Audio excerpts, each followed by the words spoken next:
Hi, and welcome to my extended video review. This is the monster we are going to be talking about today. I'm going to reach around behind and turn on the power.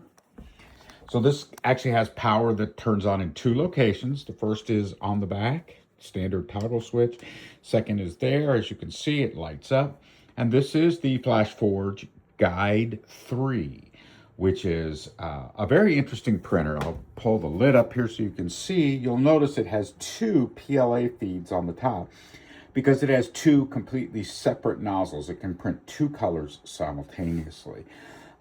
So again, this is the FlashForge Guide 3. You can see in the back there, it has a HEPA quality filter, so it pumps air out.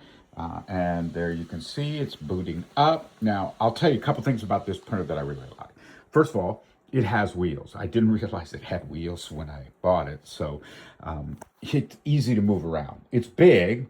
You can see it lights up. It has a dual exhaust fan in the back. You can see them there. And then you can see here is the unit, and it lights up, which I really like the LED lighting that they did. That's kind of cool. But it also has a very simple touch screen so you can use things. Tells you where everything is. And this is the Guider 3 Ultra. Again, the two, it has a pretty good build volume in terms of size. So it's got a pretty good size, so you can print fairly large objects. You can see, you can open up. The door is soundproof, which I really like. Now with PLA printing, you have to leave this up. So you leave the top up. With PLA, if you're doing other things, you don't have that. Everything in here is reinforced. The unit has triple screws. Some only have two, which is nice. You know, you keep those up and running. You have your, as you can see on there, left and right. There is the screen itself, so you can simply see it.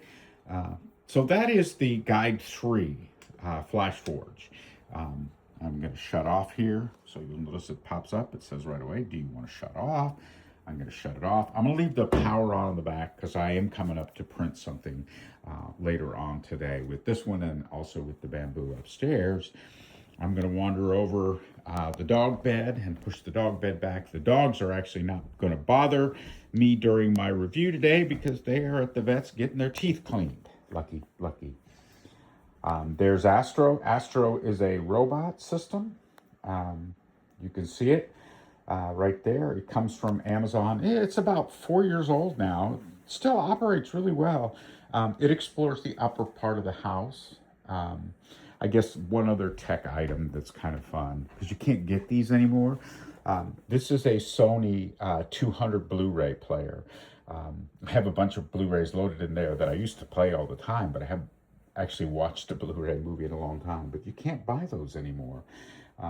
I looked on Amazon to replace it at one point, and it was quite a bit of money. And then, of course, just a couple of things. These are, this is a bookshelf, book holder that my dad had with his name on it. This is the actual Cita P statue that came with the Cita P award from ISA.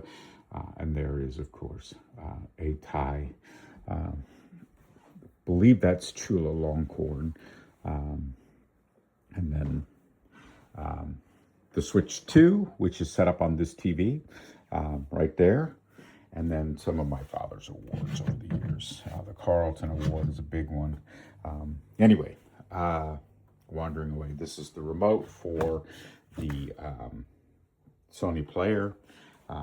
Just one of three things that we have connected. We have an Apple TV on there too, so we're going to turn the light off and walking into the last part's kind of quiet in the house right now because there are no dogs, and I'm not going to do a long review, but I just wanted to show the last piece, which is my home theater setup.